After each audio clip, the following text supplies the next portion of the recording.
Human resource management में promotion जो होता है वो अपवर्ड मूवमेंट को कहते हैं। यानी कि सपोज कि कोई सेल्स मैनेजर है और सेल्स मैनेजर का जब प्रमोशन होता है तो वो अब एरिया मैनेजर फिर जनरल मैनेजर बन जाता है, तो उसकी रिस्पॉन्सिबिलिटीज़ बढ़ जाती हैं और उसके जो पे स्केल होता है, जो सैलरी स्ट्रक्चर होता है, वो भी क्या होता है, वो इंक्रीज़ हो जाता है। तो प्रमोशन में अपवर्ड मूवमेंट होता है, लेकिन जस्ट उसका अपोजिट होता है डिमोशन। डिमोशन में क्या होता है कि जिस भी पोजीशन पे होता है, सपोज कि जनरल मैनेजर की पोस्ट पे कोई था एम्प्लॉय, अब जो है उसको डिमोट करके उसको जो है डाउनवर्ड मूवमेंट करके उसको सेल्स मैनेजर बना दिया गया, तो उसकी रिस्पॉन्सिबिलिटीज़ कम कर दी गई और साथ ही साथ उसका जो सैलरी होता है, उसकी जो पे स्केल होती है, उसको भी क्या कर दिया, डिक्रीज कर दिया। यानी कि जो ऑर्गेनाइजेशन में हायरार्की होती है उसमें जब डाउनवर्ड मूवमेंट होता है तो उसको हम डिमोशन कहते हैं, और जब हायरार्की होती है जो ऑर्गेनाइजेशन में उसमें जब अपवर्ड मूवमेंट होता है तो उसको हम क्या कहते हैं, प्रमोशन कहते हैं। यानी कि जब भी रिस्पॉन्सिबिलिटीज़, रोल, डेजिग्नेशन बढ़ेगी और पे स्केल बढ़ेगा तो वो प्रमोशन हुआ, और जब भी रिस्पॉन्सिबिलिटीज़, रोल और डेजिग्नेशन घटती है और पे स्केल कम होता है, फिनेंशियल बेनिफिट्स कम होती हैं, तो उसको हम डिमोशन कहते हैं। तो डिमोशन क्या हो गया, employee move to lower rank from higher position. तो हायर पोजीशन से लोअर रैंक पे, लोअर पोजीशन पे एम्प्लॉय मूव करता है, किसमें, डिमोशन पे। It is a downward movement in the organisational hierarchy along with reduction in pay. तो ये क्या है, यहाँ पे डाउनवर्ड मूवमेंट होता है, यानी कि टॉप पोजीशन से लोअर पोजीशन की तरफ आप आते हैं और जो है आपका जो पे होता है, जो सैलरी होती है, वो रिड्यूस हो जाती है। और प्रमोशन में क्या होता है, प्रमोशन में लोअर पोजीशन से हायर पोजीशन की तरफ मूव करते हैं। तो डिमोशन को डिफाइन किया है डेली ऑर्डर ने। उन्होंने कहा कि डिमोशन में be defined as a shift to a position in which responsibilities are decreased. तो डिमोशन क्या हुआ, डिमोशन में क्या होता है कि आपको उस पोजीशन पे शिफ्ट कर दिया जाता है, उस पोजीशन पे मूव कर दिया जाता है जहां पे आपकी रिस्पॉन्सिबिलिटीज घट जाती हैं, कम हो जाती हैं, और उसके साथ साथ आपकी जो सैलरी है या पे है वो भी डिक्रीज हो जाती है। तो रीजंस क्या है, क्यों डिमोशन किया जाता है? देखिए, मल्टीपल रीजंस होते हैं। एक रीजन है कि लैक ऑफ एम्प्लॉय कॉम्पिटेंस, यानी कि जो आपकी परफॉर्मेंस है, आपकी क्षमता है, आपकी कॉम्पिटेंसी है, वो कम है, उस पोजीशन के लायक आपकी कॉम्पिटेंसी नहीं है,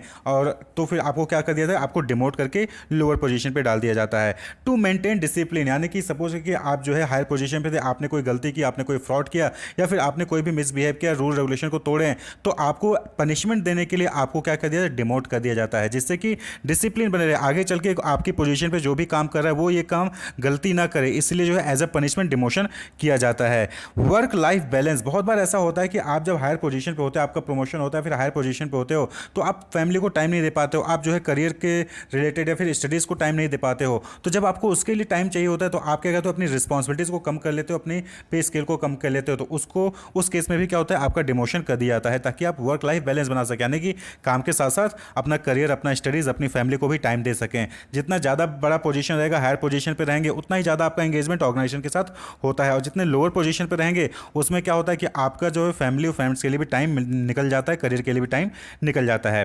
क्लोजर वन और मोर यूनिट, बहुत बार ऐसा होता है कि जैसे किसी ऑर्गेनाइजेशन के मल्टीपल ब्रांचेज ओपन है अलग अलग एरिया में, तो कभी कभी क्या होता है कि कई सारे एरिया में ब्रांचेस को बंद करना पड़ता है, तो जब आप बंद कर देते हैं ब्रांचेस, तो वहाँ पे जो भी लोग होंगे उनका क्या होगा, डिमोशन हो जाता है। या तो आप उनको निकाल दोगे या फिर उनको डिमोट करके किसी दूसरे पोजीशन पे जो है आप उनको शिफ्ट कर देते हैं। प्रमोशन मिस्टेक, गलती से किसी इनएलिजिबल या फिर जो जिसके पास इनकम्पिटेंट होता है एम्प्लॉय, इनकम्पिटेंट एम्प्लॉय का आपने प्रमोशन कर दिया था, तो उस प्रमोशन को सुधारने के लिए आप क्या करते हो, दोबारा से डिमोशन करते हो। यानी कि किसी इनकम्पिटेंट पर्सन को आपने प्रमोट कर दिया, तो पता चला कि ये तो इनकम्पिटेंट था, तो आपने दोबारा उसको डिमोट कर दिया, तो इसलिए भी डिमोशन होता है। Demand for new and higher level skill, यानी कि बहुत बार ऐसा होता है कि अब जो है आपको पुराने स्किल्स की रिक्वायरमेंट नहीं है, अब जो है हायर लेवल के स्किल्स और नए कैंडिडेट चाहिए होते हैं, नए स्किल्स वाले कैंडिडेट चाहिए होते हैं, तो उस केस में जो भी उस पोजीशन पे होता है उसको डिमोट करके वहाँ पे नए रिक्रूटमेंट आप जो है कर लेते हैं। तो ये कुछ रीजंस थे जिसकी वजह से डिमोशन का फैसला लिया जाता है ऑर्गेनाइजेशन में। अब बात कर लें ways to cope with demotion, यानी कि जब भी डिमोशन होता है तो कैसे आप जो है उसको कॉप अप कर सकते हैं। बट ऑब्वियसली बात है कि किसी को आप डिमोट कर रहे हो तो वो जो है डिप्रेस होगा, एम्प्लॉय डिप्रेस होगा, एम्प्लॉय उस चीज़ को हैंडल नहीं कर पाएगा, वो स्ट्रेस में चला जाएगा। हो सकता है कि बहुत बार डिमोशन होने पर लोग सुसाइड कर लेते हैं, जॉब छोड़ के चले जाते हैं, या फिर वो जो है कुछ गलत कदम उठा लेते हैं। तो कैसे जो है आप कॉप अप कर सकते हैं? तो सबसे पहला जो है यहाँ पे ऑर्गेनाइजेशन के पॉइंट ऑफ व्यू से बात करें कि कैसे ऑर्गेनाइजेशन जो है डिमोशन को कॉप अप कर सकता है एम्प्लॉय के साथ, तो सबसे पहला है क्लॉकिंग। क्लॉकिंग में क्या होता है कि सपोज कि किसी एम्प्लॉय को आपने डिमोट करके किसी दूसरी जगह पे भेज दिया, तो आप जहां पे उसको डिमोट करके भेज रहे हो ना, वहां का एटलीस्ट लोकेशन, जियोग्राफिकल लोकेशन अच्छा हो, वहां के जो को वर्कर्स होंगे उसके वो अच्छे हों, वो कोऑपरेटिव हो। तो इससे क्या होता है कि ना जो डिमोट हुआ है एम्प्लॉय, वो जो है कॉप अप कर लेता है, उसको ज़्यादा फर्क नहीं पड़ता। क्यों? क्योंकि उसको लोकेशन अच्छा मिल गया, उसको जो है एम्प्लॉय अच्छे मिल गए, उसके साथ को वर्कर्स जो है अच्छे मिल गए, कोऑपरेटिव मिल गए, तो उसको जो है डिमोशन का उतना इंपैक्ट नहीं पड़ता है। देन दूसरा है that is zigzag mobility. Zigzag mobility मतलब होता है कि यहाँ पे फिर आप जो है अश्योर करते हो डिमोटेड एम्प्लॉय को, यानी कि जो भी एम्प्लॉय डिमोट हुआ है उसको आप अश्योर करते हो कि अगर आप जो है परफॉर्मेंस इन फ्यूचर अच्छी परफॉर्म करते हो, अच्छा परफॉर्म करते हो, तो आपको दोबारा से प्रमोशन मिल जाएगा। तो जिग जैग, यानी कि अभी तो आपको डिमोट किया जा रहा है, आगे चल के आपकी परफॉर्मेंस के बेसिस पे आपको प्रमोट भी किया जा सकता है। तो that is zig zag mobility. तीसरा है मेथड अवॉइड सैलरी रिडक्शन। तो होता क्या है कि जब भी आप कोई हायर पोजीशन पे होता है तो उसकी लाइफस्टाइल उस अकॉर्डिंग, उसकी सैलरी के अकॉर्डिंग हो जाती है। अब अचानक से आप उसको डिमोट कर दोगे तो उसकी सैलरी कम हो जाएगी, सैलरी कम हो जाएगी तो वो अपने लाइफ स्टाइल को मेंटेन नहीं रख पाता है, तो इसमें वो स्ट्रेस में आ जाता है, डिप्रेस हो जाता है। तो आप इस केस में जो ऑर्गेनाइजेशन है उसकी सैलरी को रिड्यूस ना करें, यानी कि आप उसकी रिस्पॉन्सिबिलिटीज को कम कर दो, उसकी पोजीशन को कम कर दो, लेकिन उसकी सैलरी रिडक्शन को अवॉइड कर सकते हैं। या फिर कुछ जो एक्स्ट्रा बेनिफिट होते हैं उन्हीं को सिर्फ छोड़िए, बाकी जो बेसिक सैलरी उसमें आप कोई रिडक्शन ना करें। नेक्स्ट है ऑर्गेनाइज वर्कशॉप। यहाँ पे क्या होता है कि जो कंपनी होती है, जब भी जो भी एम्प्लॉय डिमोट किया गया है उसके लिए वर्कशॉप ऑर्गेनाइज करवा सकती है, काउंसलिंग जो है करवा सकती है, फ्यूचर ऑप्शंस क्या क्या अवेलेबल है, करियर प्लानिंग में उनकी हेल्प कर सकती है, जिससे कि वो आगे अपने करियर प्लान कर सकें। क्लियर। अब बात कर ले on the part of employee. Employee क्या कर सकता है? तो एम्प्लॉय को सबसे पहली चीज़ कि जब भी अगर डिमोशन हुआ है तो उस चीज़ को पहले तो आप एक्सेप्ट करिए कि हाँ आपका डिमोशन हुआ है, उसके अकॉर्डिंग अब आपको जो है आगे प्लान करना है, स्ट्रेस नहीं लेना है, डिप्रेस नहीं होना है।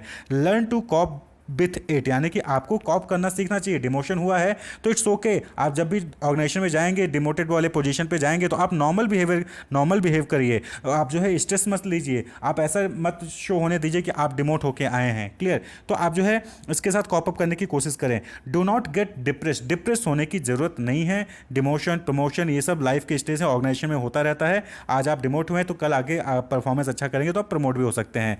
And last but not least, take help from friends and family, यानी कि अगर आपको स्ट्रेस होता है, डिप्रेस होते भी हैं, तो उस केस में आप अपने फ्रेंड्स के पास जा सकते हैं, फैमिली से हेल्प ले सकते हैं, आप उनसे जो है सलाह मशवरा कर सकते हैं कि उस कंपनी में रहना है या फिर कंपनी चेंज करके किसी दूसरी जगह जा सकते हैं, किसी दूसरी कंपनी में जो है आप हायर पोजीशन पे अप्लाई कर सकते हैं। तो ये डिफरेंट वेज है जिसके थ्रू आप डिमोशन से कॉप अप कर सकते हैं। Wish you all the best, keep watching.